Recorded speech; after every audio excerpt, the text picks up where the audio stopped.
Welcome to Screen Quest, a podcast where a fellowship of film lovers and armchair movie experts plays film roulette. I'm one of your hosts, Chris Waterman, joined by May Finch. Hello, hello.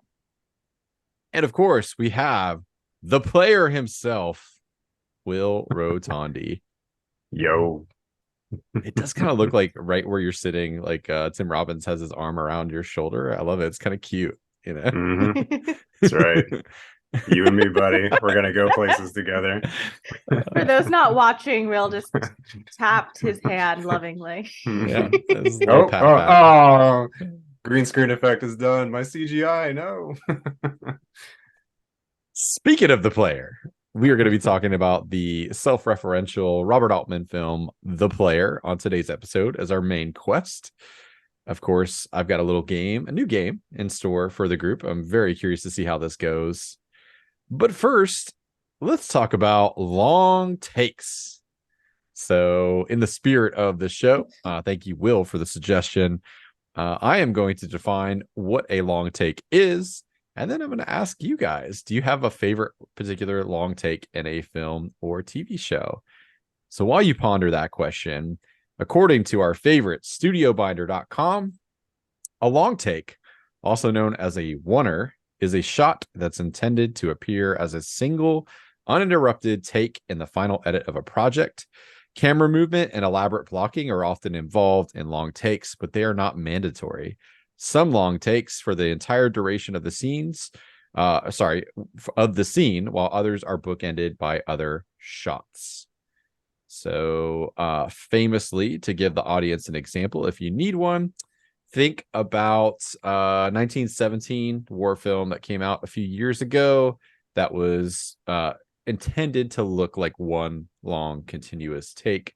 They use some camera tricks. Obviously, it would be very hard to shoot a 90-ish minute movie, maybe even impossible, I don't know, like as one take. So with that being said, thank you studiobinder.com for the definition. Do you have a favorite long take in a film or TV show? I do.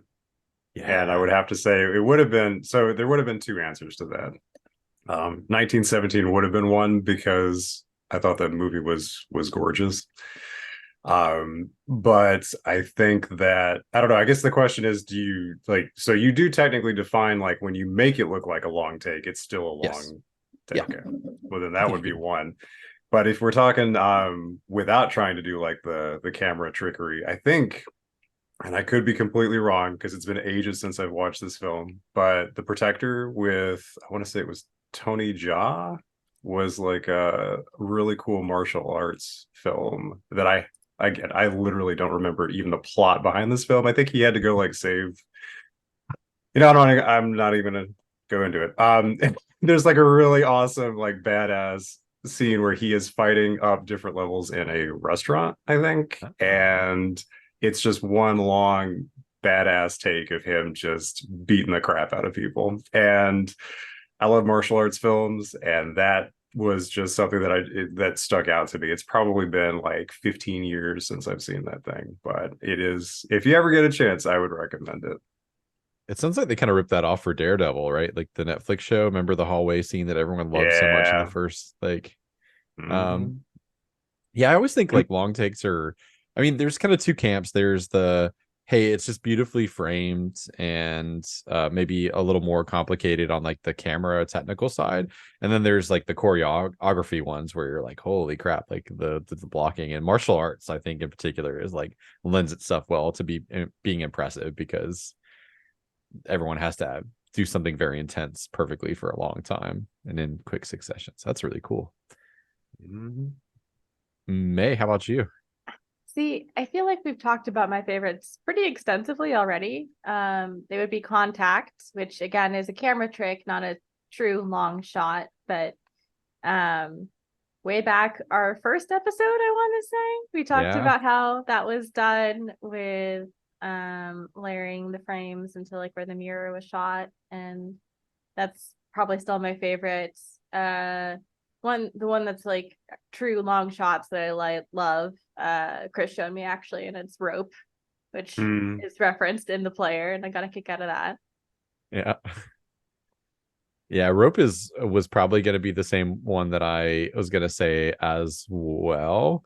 So I'll kind of hop in here and comments. Like I think what makes Rope impressive is like it's adapted from a play, and it's probably the closest a film for me has ever come to feeling like you're watching a play, like in real time, because of the setting. It's all in one apartment, and of course the subject matter is great, but they use a very simple trick to obscure the cuts where they just zoom in on somebody's jacket or something on like the ill-fated serving table that has a little surprise inside of it, and things like that to do it. But it's a very fascinating story about how they made it as well, having all the walls be able to like slide back and forth. And that is definitely my favorite because I like Hitchcock. I mean, there's obviously some could come up with some great runner ups. I don't think there's really a wrong answer. I'm actually quite looking forward to, like, we're rewatching True Detective, and I seem to really I remember being impressed by a scene where Russ is, I think, trying to extricate himself from like a group of gang members or something. Like, I don't remember the context. I just remember being like, oh, this is so like cool and unique. But I'll report back on that. But yeah, thanks. The reason we're using this as our opening topic, if you have not watched The Player, it opens with a long take where there's a couple of characters that are kind of coming in and out of the frame talking about their favorite long takes in different films. I think it's a great little setup. Well, thank you both for sharing. Now it's time for us to draw a quick side quest before we do a deep dive into The Player. So Furry Friends. Furry Friends. Okay. I might chuck this one back in the pot. Yeah. Unless somebody's got another one, but I think I might chuck this one. I might veto it. All right. I'll say not. I mean, I could throw one out there if you want to. We should play True to the Cards, I think. Yeah. Okay. Fair. As a game master. I like it. Keeping us honest. Keeping us honest. Yeah, I could certainly pick one. I just didn't know if we've drawn this a few times like recently, but you're right. You're right, May. It's the fate of the cards. So Will, if you got something that immediately springs to mind, or May, please either of you share. It looks like Will has something. I'm ready. So I'm going to nominate the dog from I Am Legend. Oh, why are you gonna break my heart like that, man? That's why. Saddest, like one of the saddest moments ever. Just that moment between Will Smith and that dog, and then that dog turns into a zombie. So. I haven't seen that movie specifically because I know what happens to the dog. I'm glad that wasn't like that I didn't just spoil it. I feel like, what? I can't hear the song Three Little Birds without like getting sad. And like the song used to always make me happy. Like it's a happy song. And he's just like stroking the dog's like neck, like, and singing it like while it's like slowly like dying and turning into a, like, dude, it's the fucking worst. Like, thanks, Will. You're welcome. We can all talk about our feelings together. And it's funny because there's a lot I don't think works really well with that film that I would be critical about, but that relationship was like the best part of that movie. So I think, it is the most heartbreaking too. So. Yeah, it's a great like use of an animal like as something more than just like a plot device to make you sad, like there's a great partnership between them throughout the film, which I think is why like the fate of the dog is rather devastating. But it's a very, very I think like amazing way to like take a little bit off of the actor's plate when you're like the sole performer in a film. It's kind of similar to Wilson, I guess, in Castaway, where like even just having an inanimate object for Tom Hanks to bounce off of, so to speak. Hey, yeah. It makes dialogue more natural too. Yeah, you're not just talking to yourself. Like, I mean, we all do it, but out loud, maybe not as much. So. And then you're getting into voiceover territory, which is not a place I like to be in. So makes sense. I am always wary, especially entering like an apocalyptic film when there is some kind of an animal or child companion, because it's like I know they could easily just kill this character off to get some cheap tears out of the audience. It's always very tempting, I think, for filmmakers. So Yeah. Or shock value. Often it's used for you think about like the baby in the Dawn of the Dead remake. That was just purely like for shock. You knew it was coming for a long time too. As soon as that woman's like, I'm pregnant, it's like, oh God, man, like that's coming back somewhere. It's Chekhov's fetus, I guess. Like Ooh. yeah. for the gun. Yeah. More dangerous than the gun. Well, fuck you, Will, and also nice pick for the side quest. My pleasure. Aren't you glad I made you guys stick with this card now? Yeah. So I don't know if I'll have cut around it or not, but we were debating throwing it back into the pile because I know we've drawn this card a few times, and May kept me honest and said we gotta play it to the cards, which is totally fair. So let us transition to our topic of the show, which is the player. So specifically, we're going to be talking about how this film grapples with social issues and uses self-referential narrative devices to highlight, some particular thing or another. And we'll talk about what that is actually as part of our discussion. So to summarize the player very quickly, I am not going to go through much of the cast, so you'll have to forgive me because if I went through like everybody that's in this movie, we'd be here all night. But the principals are Tim Robbins, Greta Scacchi, Lyle Lovett, Dina Merrill, Fred Ward, Gina Gerson, Whoopi Goldberg, Peter Gallagher, and Jeremy Piven. And then, of course, we have a whole list of cameos, again, that I'm going to skip right over because it is a film about a Hollywood executive by the name of Griffin Mill, who at the beginning of the film is, I think, pretty obviously both unliked and maybe like a bit of a falling star in terms of his prowess within the studio system. He is receiving these mysterious postcards from an unknown person that increase pretty quickly throughout the course of the film, and their hostility and like tone of bodily harm and threats. Seemingly figuring out who it's from, he confronts a writer played by Vincent D'Onofrio and attempts to smooth things over by offering him a second meeting. Hey, no promises, not going to give you a deal, but we can meet and talk a bit more about your project. They get into a bit of a scuffle after Vincent D'Onofrio insults him and sort of eggs him on about his status within the Hollywood studio system, which leads to the do we want to call it an accidental like murder? I think like maybe like second degree like murder. Like it's certainly not premeditated, maybe like somewhere between manslaughter and like third degree murder of the writer whose name is escaping me. Hold please, because he's in it. I would call it murder. Yeah, okay. I was gonna say like David Kahane. David Kahane, thank you. Yep. It's he does seem to like think that maybe he's gonna get back up and goes back to check on him. I don't know that his intent's to murder, but yeah, he very clearly wanted it to do him bodily harm. I think that's apparent from the scene. So the rest of the film pretty much centers around the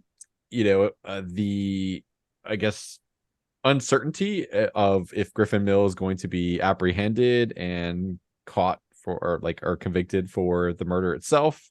You see him navigating conversations with law enforcement while also trying to save his career, and then also woo the widow of Mr. Kahane. Not really a widow, I guess, but like, surviving partner, we'll call her, because I don't think they're married. They make it a point a couple times to say that. After a lot of shenanigans, the The film culminates with a witness misidentifying who the culprit of the murder is, leading to a very angry Whoopi Goldberg. And a flash forward to 1 year later, revealing that everything has turned out all right for Mr. Griffin Mill, who is now the head of the studio. He looks at a screening of a film that is completely bonkers, like from what the original pitch was, drives off into the sunset, receiving a phone call from a mysterious man who identifies himself as the real culprit and seems to know all about what transpired, saying that he's got a great idea for a film called The Player, in which a Hollywood producer gets away with murder. Roll credits. Do okay? I think that's about sums it up. That was perfect. Yeah. Oh, and by this point, he has not only wooed, but married and is about to have a kid with June, the former partner of the dude he killed. Yep. Good point. Who knows also that he killed him. Yeah. Yeah. I mean, you could make the argument that maybe she misunderstands he does confess, like in the midst of lovemaking, that he's responsible. You could interpret that a few different ways, or maybe like her unwillingness to like want to dig deeper into it. But yeah, so we'll start like always with general impressions. I'd like to hear your thoughts on the film overall, and then I do have some discussion questions about specifically the tone and the format of this being an incredibly self-referential movie around Hollywood. So Will, I'll start with you for general impressions.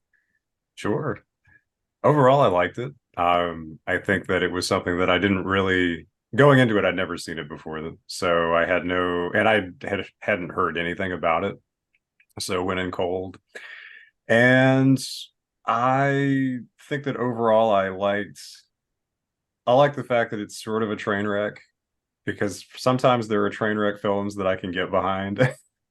Other times they're not, but something about, even once he actually does kill David, I was still just curious to see where it was going to lead, and then to be surprised by, and intentionally so, about the ending not living up to what we expected. And it's sort of like the real life versus the Hollywood version of what we want to see packaged for us. And I love the cast. Like, I think this was, I know we talked about Heat being like a really great cast, but I think the folks in this one were awesome too. And I mean, not just like the main characters, but like all the little cameos, like you talked about, Chris, that we get to see just kind of sprinkled in there, and kind of wondering if they're going to be a character or they're not going to be a character. Like if they're going to name drop somebody, and then you're like, okay. But I think really that establishing, like the beginning, the very first long take, was probably one of my favorite parts of the movie, just from from the perspective of trying to get everything to line up just right. And I always wonder too, like when you do long takes, like how many times they had to do that. Like I think I read 15, and okay, the one that was on there was take 10. I saw on the trivia. So when I know I'm not participating in trivia, I do read the trivia if I'm hosting the film. Otherwise, I feel like I'm not doing my job well. But yeah, so I was 10 out of 15, which is still, that's a lot for like an 8.5-minute shot, Mm-hmm. What was the number on Goodfellas, speaking of long shots, when they had to do That's that? a good question. I don't know. That's a good runner up too. Not to derail things too much, but yeah, the cook. Just think about like all the pieces that are going on around you, and if like one person like screws up or trips or something, or yeah. So, but yeah. So long story short, I liked it. I'm glad you chose it. Great. Thanks, man. And Miss Finch, what did you make of The Player? Oh, I instantly loved it. Like that opening shot was amazing and very funny and meta. And I thought it aged amazingly well for a 90s film, especially. On top of being relevant again with the writer's strike. And kind of how they were trying to, a major plot point was how to get rid of writers. And it feels very relevant today. And we're having shockingly similar conversations. It was also just really funny and well acted at the same time. Like I've definitely seen a lot of kind of meta content, mostly Marvel, that isn't super well acted and it's kind of just leaning on the fact that it's meta to pull itself off. So I appreciated that everyone committed to the bit fully here. There's some scenes where I was like, that person is intentionally acting badly, and I love it. Yeah. Oh, for sure. Or like sometimes they didn't have lines. Like I read a bit of trivia that was like Burt Reynolds did not know the plot of this movie. There was no script prepared. A lot of these people were in this film pro bono or made like $100 donation to like a fund for like retired like actors and directors. Aww. And like I guess he just knew enough about how Tim Robbins was conducting himself that he was an asshole. So like that whole like asshole line is just improvised. Like he's like, oh, I don't really know how else I would comment on this guy, but he looks like an asshole. And they're like, no, perfect, great, nailed it. Nice. But yeah, it was really funny. I was laughing the whole time. On top of it, I think being an interesting movie with a lot to say. So 2 thumbs up, whatever that translates into in a Rotten Tomato score from me. Yay. I'm so glad you guys enjoyed it. I rediscovered this. I know I say we watched this during the pandemic a lot. Look, it was several months of not going anywhere. Uh, so I feel like you can be excused. But yeah, I rediscovered this over the pandemic and hadn't seen it since college, actually. It was a film studies film where our professor, it was kind of like a little treat of like, let's apply all the things that you've learned in this class. It was like one of the last things we watched. And I hope you guys enjoy all the self-referential bits to it. And of course, we did. But I agree with you. It has aged very well.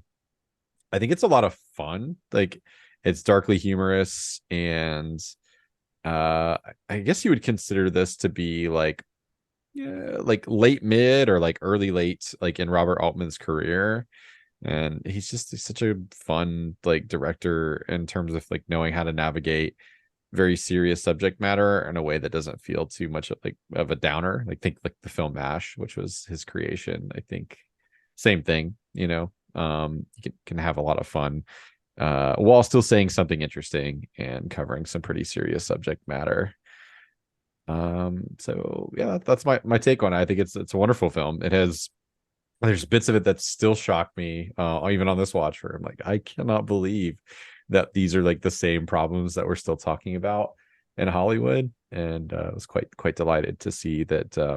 I felt like it had held up, and I'm glad you guys agreed as well. So, well, as our next topic here, really quickly, just who's your favorite cameo, or like what was the most shocking cameo or favorite cameo in the film filled with cameos? I'll go first if you need a little bit of time. And for me, I think it's Jeff Goldblum because like this is like Yeah. pre Jurassic Park, but post The Fly. So he would have had some clout, but I just love that he's being very Jeff Goldblum with the woman on his arm, like walking down the winding stairs and with all his like fun little mannerisms and stuff. Like it's just somebody that I always forget is in this for that one scene, and he's all suave and um suspicious of the wooing that the exec is attempting, like. So I think that's probably my pick. I gotta say, Bruce Willis swooping in at the end in classic Bruce Willis fashion. Yeah. Shooting the gas chamber with his shotgun. So That amazing. that should have been a Die Hard sequel right there. Right? Also a little bit of Fifth Element, saving the dainty redhead. Yep. Yeah. Played by Julia Roberts too, very young Julia Roberts. Yeah. Yeah. Andy McDowell. It's nice to see her. And The whole just conversation. entertaining and odd. And I guess at first too, because it's what Dean Stockwell who plays Andy, who I was like, okay, so is Dean gonna be just another actor or is he gonna be a character? And I was like, okay, I gotcha, yeah. And but yeah, their whole just little interplay, that little just moment there in the bar at the hotel was, I don't know, I liked it. And also kind of random too that it's like we had just seen the Groundhog Day And I have not seen many films with Andie MacDowell besides that. And so I was like, oh, there you go. Yeah, it's a fun like about their like lineage and shared names and stuff. It's a good little moment for sure. Yeah, because earlier it was oh geez, Malcolm McDowell. Yeah, Malcolm McDowell, Andie MacDowell, and who was the other one that he mentioned who he's like related to? I can't even remember. Ah, yeah, it's gonna slip my brain, but yeah, Malcolm McDowell, Dowell, in the little In the lobby or confrontation in the something. lobby or whatever. Yeah. Yeah, nice. So let's talk about. So speaking of the message of the film and the themes it's tackling, what do you personally take as like the overarching message, or what are some of the things that you think like the film is trying to say? May you kind of touched on. I'm going to start with you a little bit already, like one of the things which is eliminating writers. So if you want to elaborate on that, or if there's other stuff that you kind of picked up on, please. I feel like it was just about so many of the things wrong in Hollywood that's the overarching theme, because it does have a lot of different targets, right? It talks about how it seems like they're trying to cut out writers as kind of like middlemen, when honestly that's what makes the story happen, is the people writing it. As well as kind of like corruption and favoritism just generally in Hollywood. You see people like poor Bonnie, who is like the only normal person in this whole movie, I think, um, get cast out because she has the audacity to have reasonable opinions and try to be a generally good person. Um, yeah, I feel like it takes aim at a lot of the issues with Hollywood, and now that you've mentioned a lot of it was kind of improv, like it does feel like people were just kind of shooting from the hip with whatever their personal gripes were, and that makes it even better. Yeah, yeah. So Robert Altman, director again, like he grew up in the new Hollywood era of cinema. So I think personal gripes, like like not everyone in the film is like part of the old guard, but a lot of them are. It is kind of interesting to see, like, depending on what generation the person's part of, what their job is in the film, what their gripe is. But it seems like everybody does kind of have a gripe from one perspective or another. I love that. Also, just how the plot's so predictable, and like you have to have the happy ending, and you have to have the get the girl moment with a girl that's acting completely illogically too, just so overcome by love and lust for our protagonist. And other tropes, there are many, but I think it was taking aim at the tropes of the day as much as the industry and its issues too. Yeah, this is a trope filled like film, to the point of, I think it's like absurdity, where you have no choice but to go, this is on purpose. It has to be. There's no way that they're not aware of, especially the way that various characters will predict pitches before they're over, almost like a computer that can see things coming from a mile away. It's how they view stories and films as sort of formulaic. um Speaking of like the overcome with that's the weirdest sex scene ever. And I'm glad I read the trivia, because I was like, this framing is like making me very uncomfortable, because it's so and I guess it's because um oh, gotta look up her name again. I'm sorry. Greta Scacchi. I hope I'm saying your name right. Sorry if I'm not. Was not comfortable with any kind of nudity.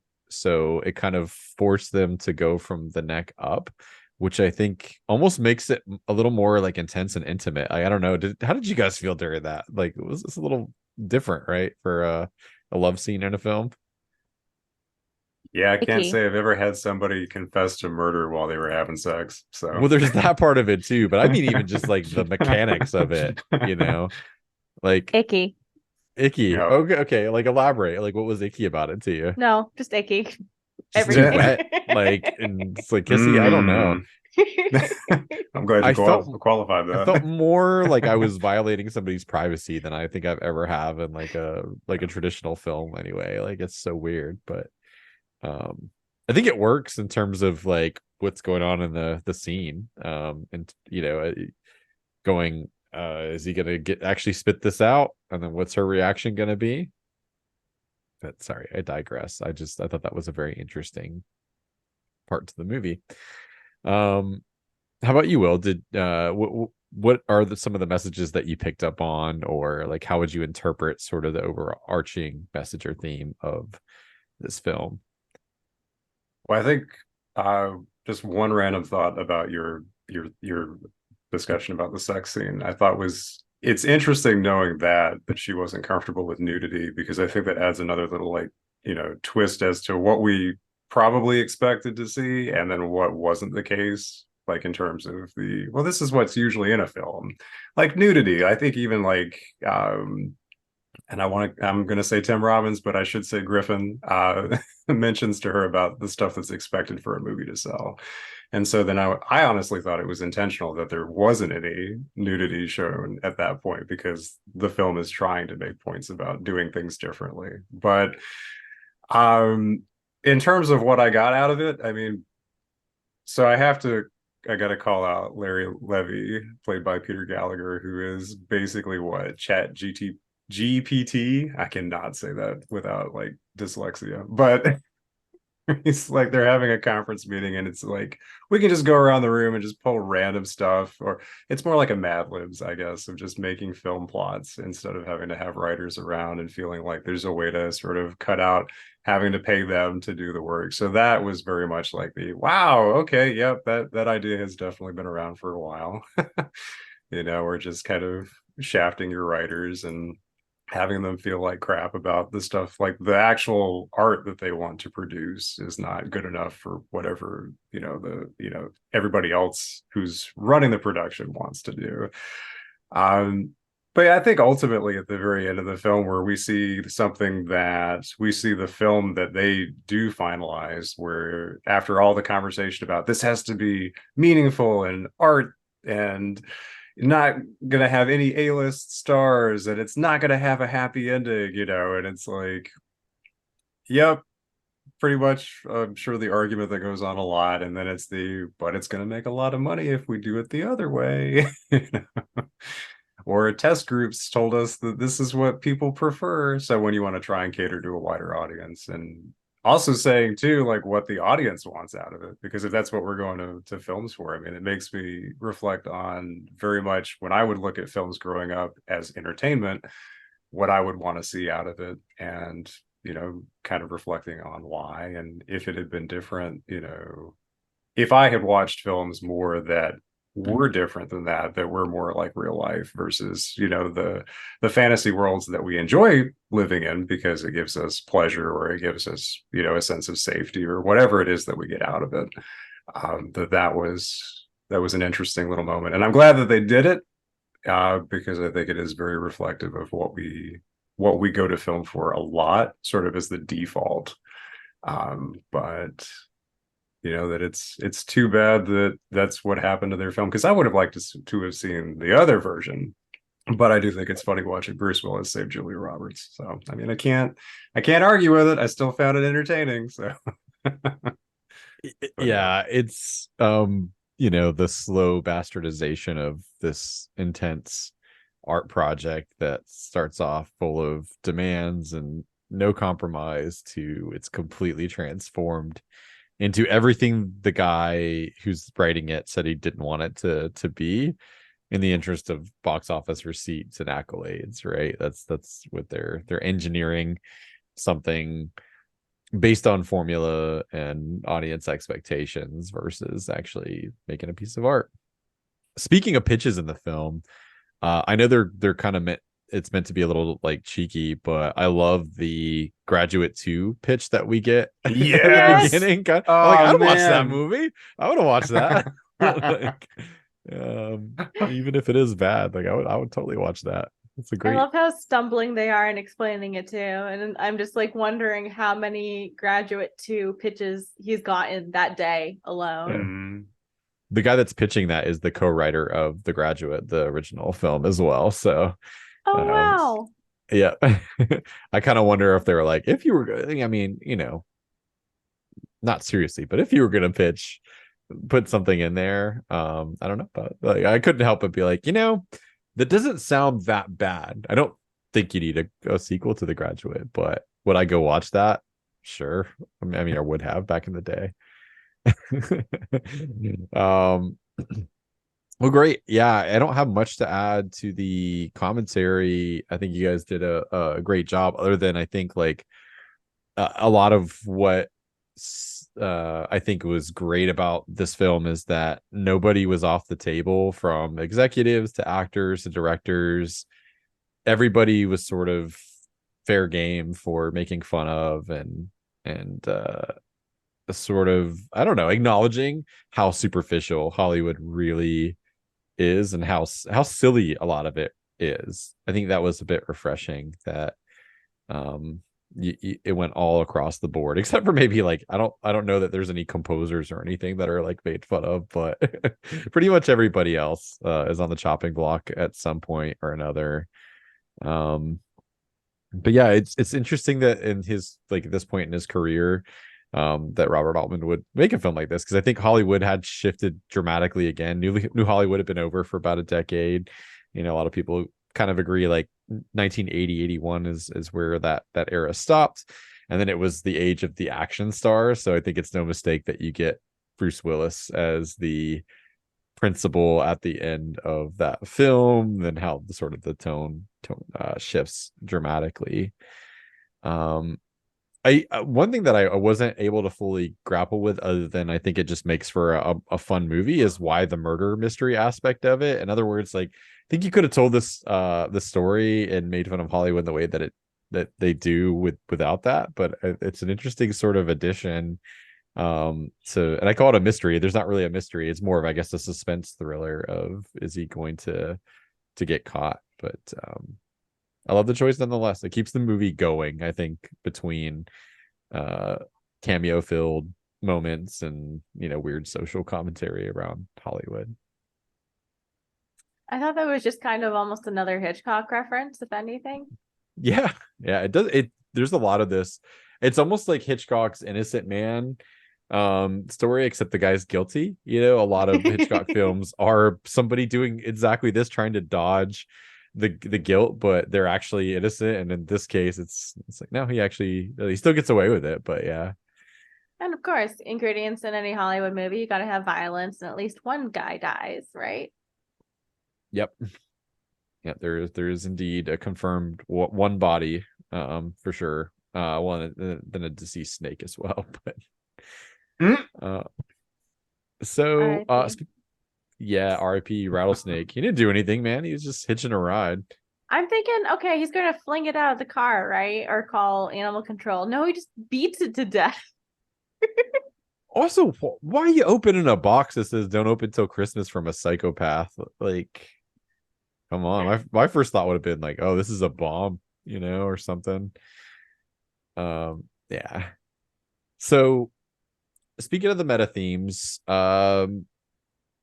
how do you, like, I know you touched on this a little bit, May. How do you think they've aged, which we kind of already have commented on, and B, like, what do you think is aged the best out of everything that, like, the film sort of grapples with?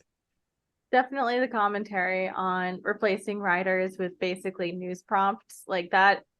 It's so prescient in a way that could not have been intentional. It's just so funny how that worked out. Yeah. But I also appreciated how, like, yeah, this very art house film about important, like, racial and social justice issues gets turned into a Bruce Willis, a whitewashed action flick. That's still an issue today. So yeah, I feel like everything's aged pretty well, but those two seem particularly like, oof, okay, yeah, this has always been an issue with Hollywood. Agree. Will, I'm trying to think of something else to add to that. Probably, I don't know. I always think it's funny when, like, in this case, I know it's the studio is trying to basically cover their ass with Fred Ward's character about like making sure that Griffin's story is straight, and that, I guess, basically just to keep an eye on him to make sure he doesn't do anything else or say something stupid, and that whole idea about, like, just making sure that they're off clean.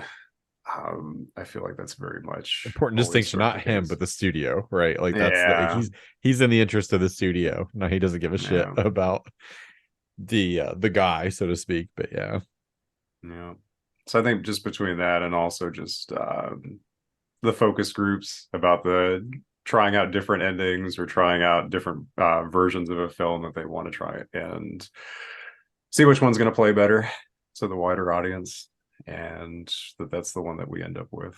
So Yeah, it's a small thing, but like one of my favorite moments is when they're sitting around doing the newspaper pitch, and they ask what film he's seen, and he says The Bicycle Thief, and he's like, no, no, no, no, like a real movie, like that's an art movie, like a real movie. The fact that they view a film that's considered by some people to be the greatest film ever made, but certainly it's always in the conversation of like amongst the best films ever, as not being a movie or like going to like the cinema, because we just had that conversation about how there's sort of seems to be an appetite for that now, where audience attitudes are shifting more towards subverting expectations. We like our everything everywhere all at once's, and are a little bit cold right now on the latest Marvel fare, or take your pick. So I thought that was quite interesting. I wonder if that those attitude shifts, like it'd be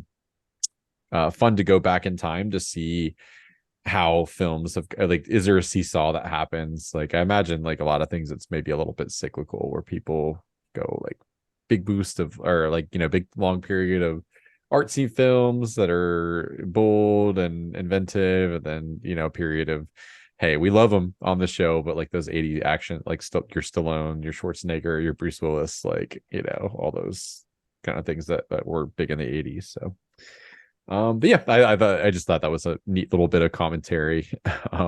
That, and the fact that the detective played by Lyle Lovett goes to see Freaks, and he's so pleased with himself that he's gone out to see like a real film.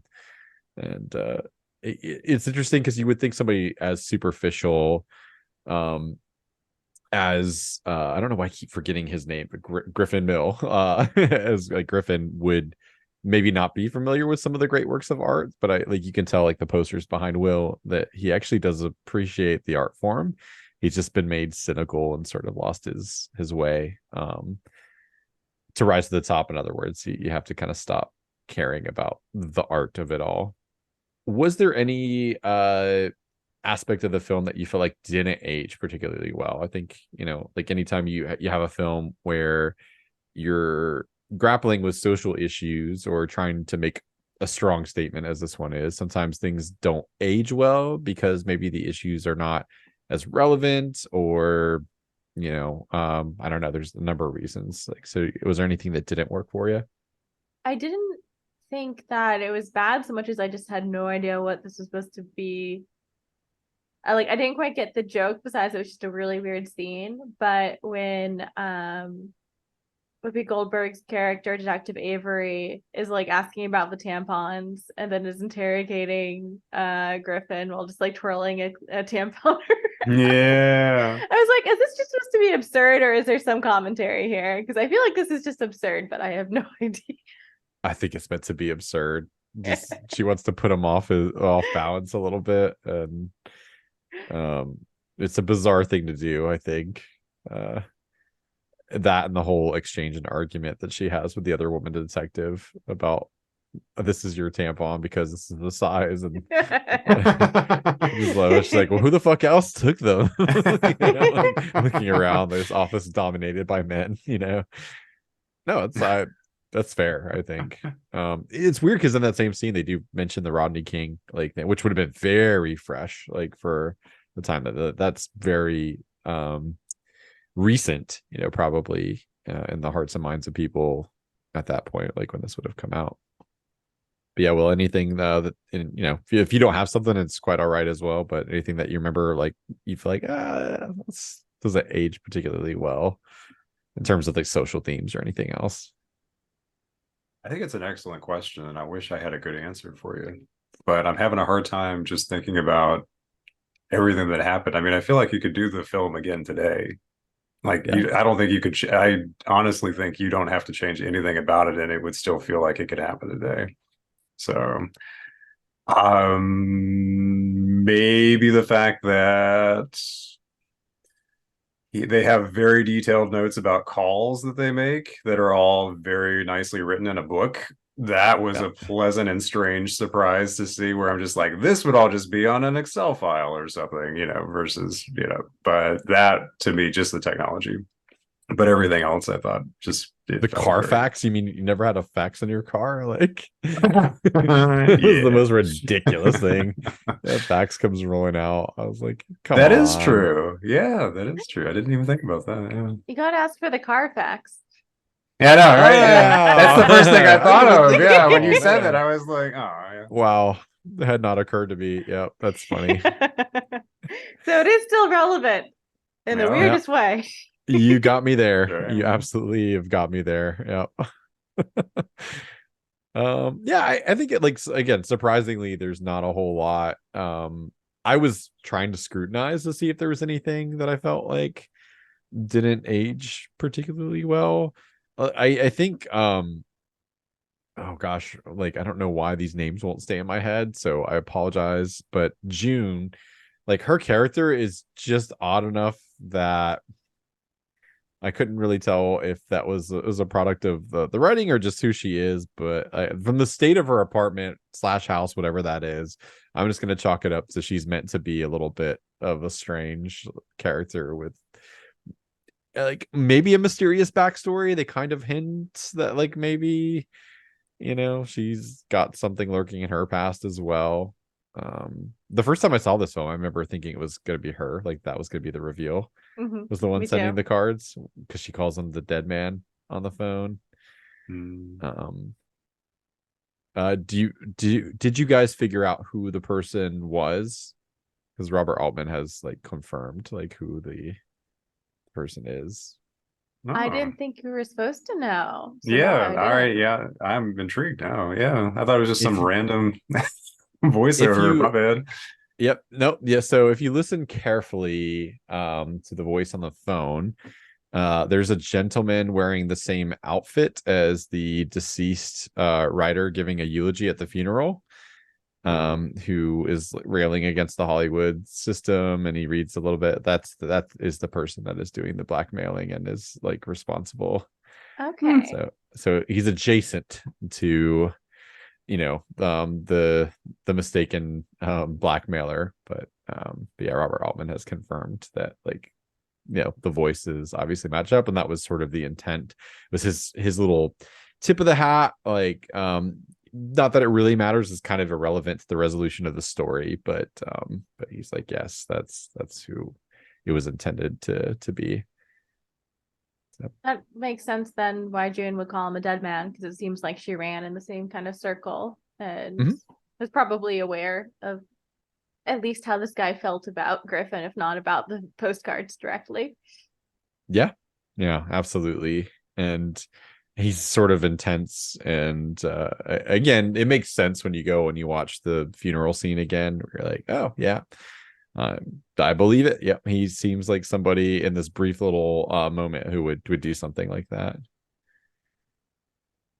Well, why don't we start winding it down? So any other aspects of the film, whether it be the plot or the meta takedown, that you would like to talk about before we transition to play a game? Feel bad for Bonnie, but I know she'll be better off. She dodged some craziness right there. So even though it sucks, better things are ahead for you, Bonnie. Your happy endings out there. Yeah, she gets a raw deal, for no good reason really, other than I think to maybe remind the audience that he's not a nice person.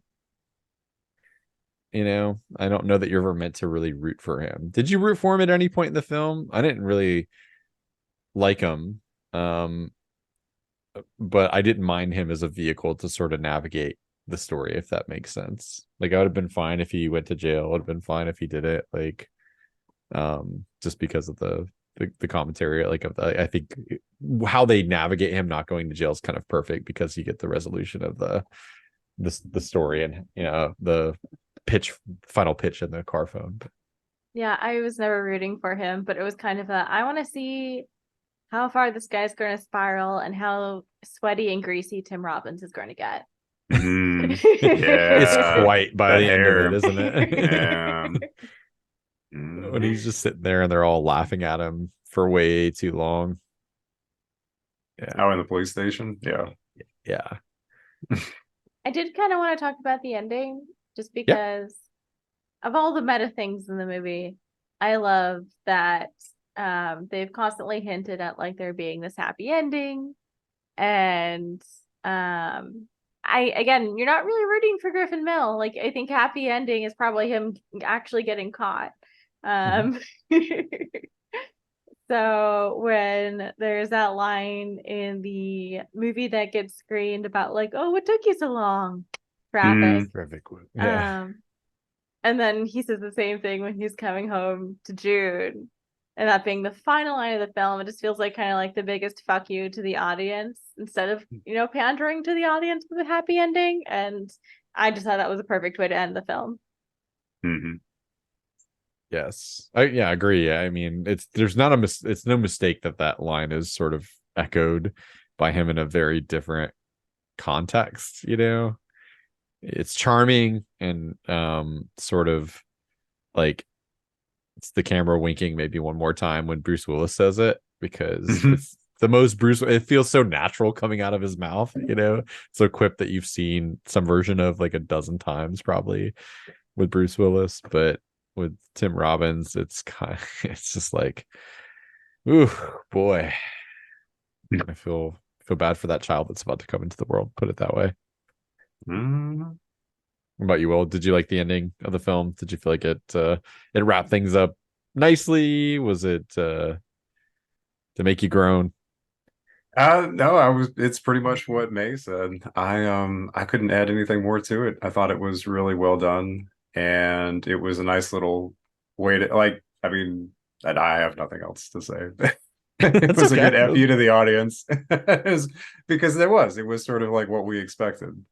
And the art film that we thought should get the actual treatment got screwed. And then the film we were watching that we thought would have a resolution we were expecting didn't happen. So, it's, I thought it was great. Well, so somehow you kind of predicted my game here. So as a way of making fun of the studio system and what their intentions might be for the future and how silly and stupid it all is, I had Chat GPT design some movie trailers for us based on existing films. Nice. So I'm going to do my best narrator voice and maybe bleep out some names. As soon as you think you've got it, you can put it forth. I'm going to add one rule to this. So, unlike Keyword Countdown, you get one guess per trailer. So use your guess smart. Make sure you're relatively sure about it, because if you guess wrong, I get to keep going, and your opponent can just wait till the end of the trailer and give a guess when they've got all the information. Fair? Cool. So these are movies that have already come out. These are films that have already come. These are existing films. Okay. What I've done is I've asked ChatGPT to design a trailer for the film. Now I'm not going to read because it did actually put a script where like it described the scenes, unless you want me to, but some of it is quite spoilery.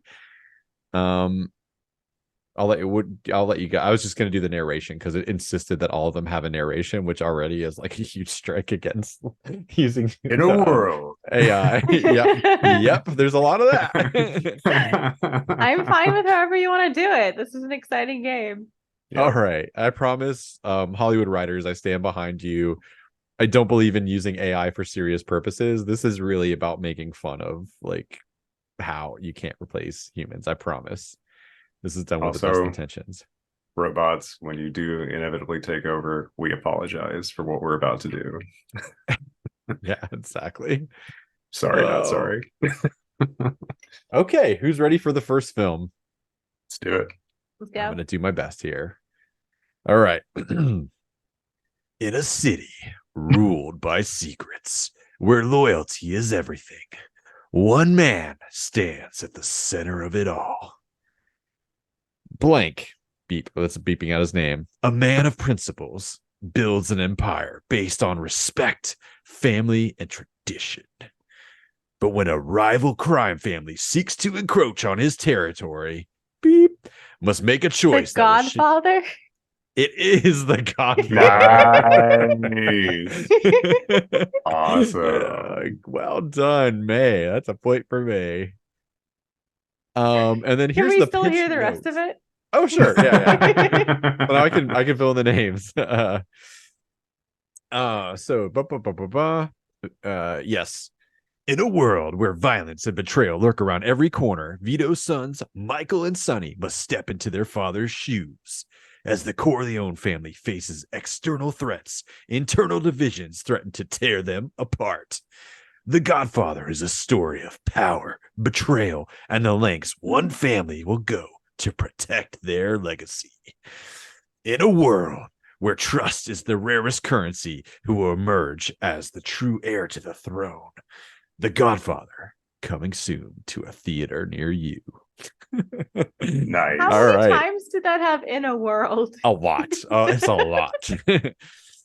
So here's the pitch notes really quickly. The Godfather pitch emphasizes the themes of power, family, loyalty, and betrayal that are central to the film's narrative. It introduces the main characters, their dilemmas, and the conflicts they face within the crime world. The trailer hints at the moral complexities of the story and the choices the characters must make as they navigate the treacherous underworld of organized crime. Yeah. So already we can see the problem with relying on AI too much. I'll give you $1 million if you can guess what the first 3 words of this next trailer are. New film. In a world on the brink of chaos, an extraordinary encounter is about to change everything we know. Beep, a renowned linguist, and beep, a brilliant physicist are brought together by an urgent and unprecedented mission. The aliens Arrival. have arrived. Yes. I saw you thinking moving, man. that. I was not gonna lose that one. Amazing. All right, here's the rest of it. The aliens have arrived, and they brought with them a language that could bridge the gap between our worlds or plunge us into chaos. As Louise and Ian work tirelessly to decipher the alien language, they uncover secrets that defy human comprehension. The fate of humanity hangs in the balance as governments teeter on the edge of confrontation. And then there's a bit of dialogue from General Shang. We need to find answers before it's too late. In a world, there we go again, divided by fear and misunderstanding, Arrival is a breathtaking journey into the unknown. Prepare for a mind-bending exploration of language, time, and the bonds that connect us all. Very Writers, good. keep your jobs. Yep, please. I am not going to read the pitch notes on all of these, but just to give you an example of like, it's very surface level. It's a lot of buzzwords like for all of these, where they just kind of like throw a bunch of word salad together. All right. Here is your next film. In the aftermath of war, Japan sought peace, but nature had other plans. A string of inexplicable catastrophes rock the nation, awakening an ancient terror from the depths Godzilla? of the ocean. It is Godzilla. Nice. These might be a little easy, but Do I it's have still to know fun. which one? No, it Yes. is literally just Godzilla. Like Well. I put the original Godzilla as the thing. So you Thank are you. correct any way you slice it. Good. All right. Can you overlay the Godzilla roar when you do the edit? Because Well, now I will. I'll have to. Yeah. I want to hear him. Gojira, a force of nature unleashed by mankind's own arrogance, threatens to reduce Japan to rubble. As the nation trembles in the shadow of the monsters, one scientist holds the key to its salvation. And there, again, there's a lot of exposition and like lines here. But defeating Gojira will require sacrifices, the likes of which Japan has never known. In the face of overwhelming terror, ordinary people will become heroes. Gojira is not just a monster. It's a symbol of Japan's resilience and its determination to protect its people. Like, that would never be a narrator line, like, ever in a trailer. Like, it's literally just explaining to you, like, I guess you didn't know. Anyway, prepare for a heart-pounding journey into the heart of darkness and the triumph of the human spirit. Gojira, the legend of a nation's courage, is reborn. Coming soon to theaters. All right, penultimate, I believe. Yeah, this is... Yes, second to last. Okay. Meet blank, the once renowned oceanographer whose glory days have long since passed. But when tragedy strikes and his best friend is devoured by a mythical shark, blank embarks on a journey like no other. Is this The Life Aquatic? It is The Life Aquatic. Oh my god! Yeah. Oh, Yeah. Joined by an eclectic group of misfits, including a loyal crew, a pregnant journalist, a sound engineer with no hearing, Steve sets out to seek revenge and redemption. Their journey is a roller coaster of absurdity and heartwarming moments as they confront the unknown and rediscover their purpose. In a world where the line between reality and imagination blurs, Steve Zissou will do whatever it takes to capture the mythical jaguar shark. The Life Aquatic with Steve Zissou is an offbeat and visually stunning odyssey that will make you cry, laugh, and question the meaning of life. Get ready for a voyage like no other, where the only certainty is the uncertainty of the deep blue. nice. Oh my gosh. Again, Well done, Will. Yes, well done. So what's the score here? Let's recap here going into the final film. So Will's got Arrival and Life Aquatic. May has, I think, Gojira and what was the first Godfather. So it's tied, right? Yep. All right, here we go. Who's gonna take this? I wish I had a buzzer. You guys are doing great. So far, it hasn't been contested. I can always do the playback, and if it is contested, and slow it way down. Let's see whose wavelength or wave line goes up first. Okay, here we go. Ready? Final film. Yeah.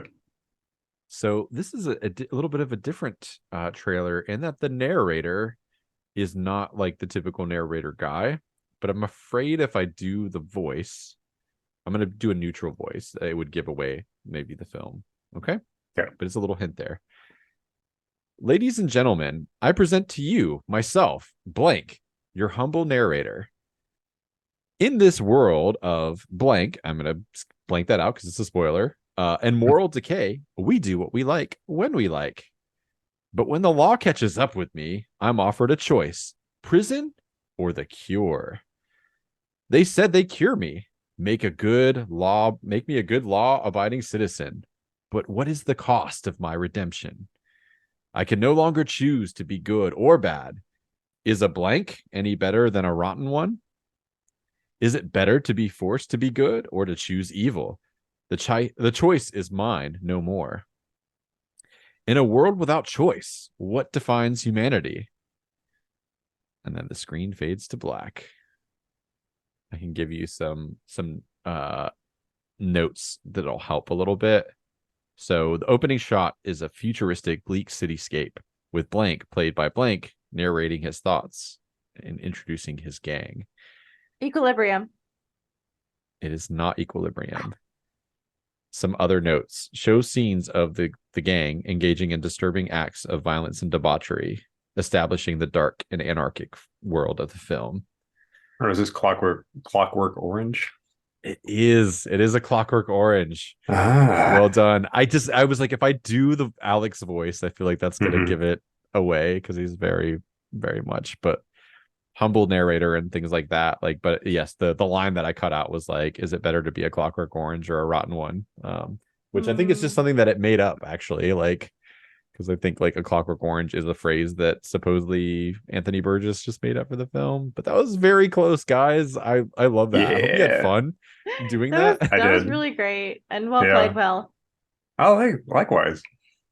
I will send you if you want to look at like the full thing that it spit out.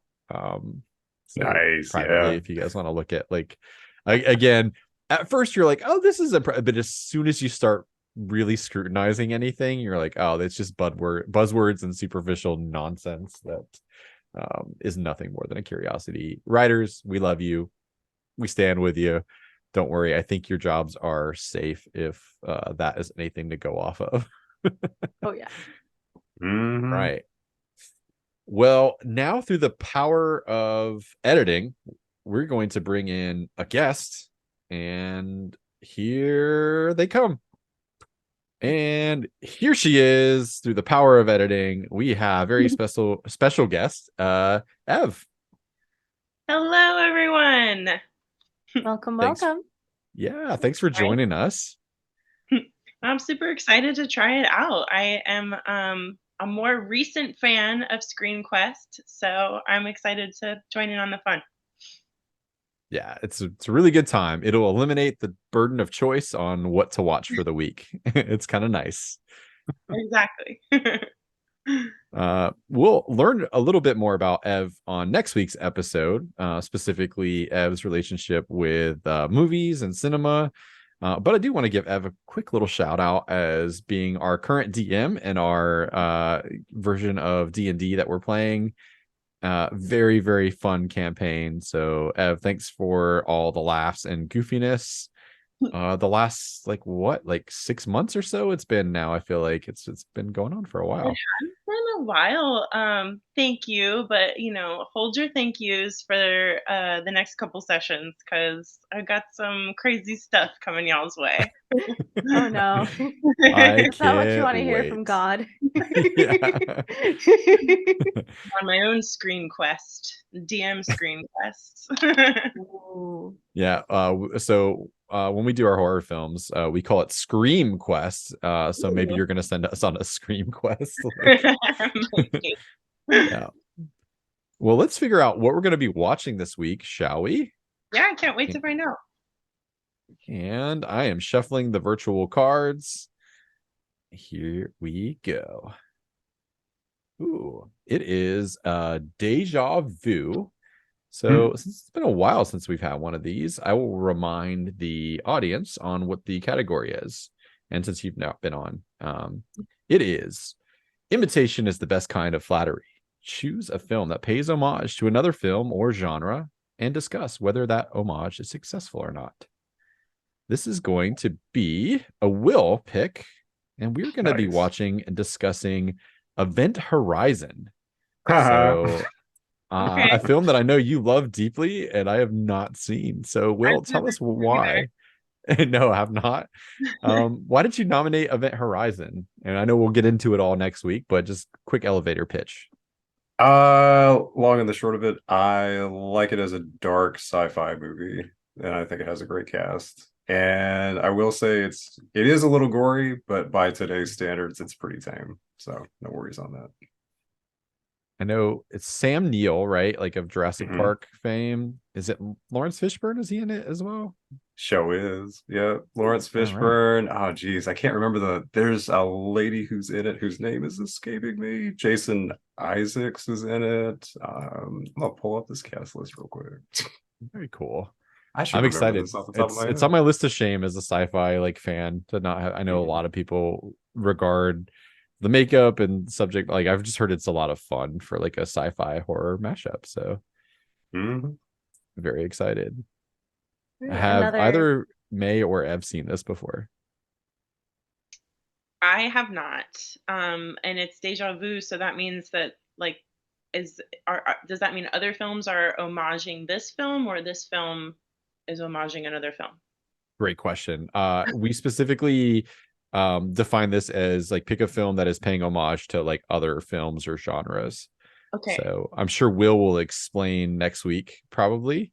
I kind of like going into this, like do my own detective work a little bit, or like, based on the context of the film. So I'm sure you'll tell us next week like what you had in mind, but I can't wait to kind of see if I can pick up where the homages might be coming from.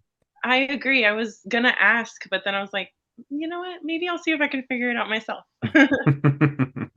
On a scale of 1 to 10, like 10 being like couldn't be more obvious, 1 is like very obscure, how would you rate, like how easy do you think it'll be for us to pick up the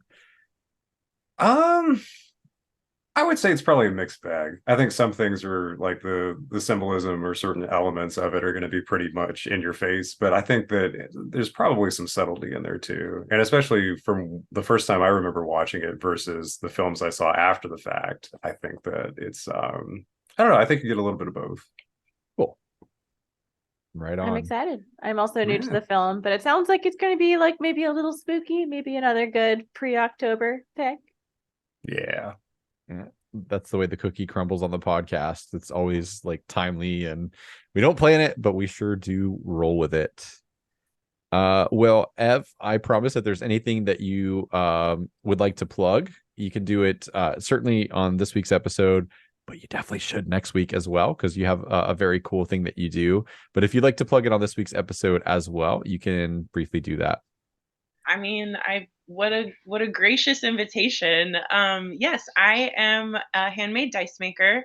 I make artisan playing dice for your tabletop role-playing game needs, or if you just, want a truly fabulous, one-of-a-kind kind of smaller gift to give somebody. Handmade dice is always a hit. Just a pair of little pips or something like that.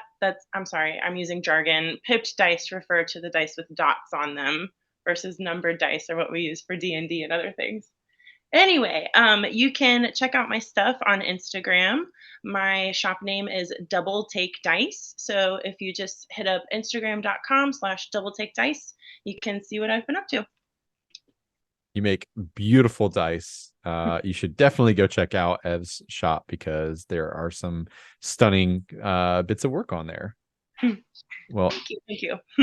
yeah. I've been a frequent customer and I can confirm they roll well. I've not had to put any of them in dice jail. But don't let me roll with my own dice, right? We found that out at a murder mystery party. They are biased towards me. They're creator. It's understandable. Fabulous. We look forward to hearing more from Ev next week as we talk about Event Horizon. But until then, we appreciate all of you for watching and listening to the show. You can find us on X at ScreenQuest Pod. You can also find us on podcast services all over the place. And of course, YouTube, if you fancy watching the show versus listening. Wherever you get the show, we do appreciate that support. Give us a like, a share, or a subscribe. Definitely that share part, as I've said many times, the most important way for the show to grow. We love to engage with new listeners. We will include a link for how you can submit your own ScreenQuest suggestions. If you have a topic you would like to suggest, or a film for our current topics, you can do so. And we're going to throw them all into our deck eventually. So we'll have some user submitted suggestions. You can even nominate yourself as a potential host if you'd like. Until next week, though, thanks again. We love you. Bye. Bye. Bye, guys.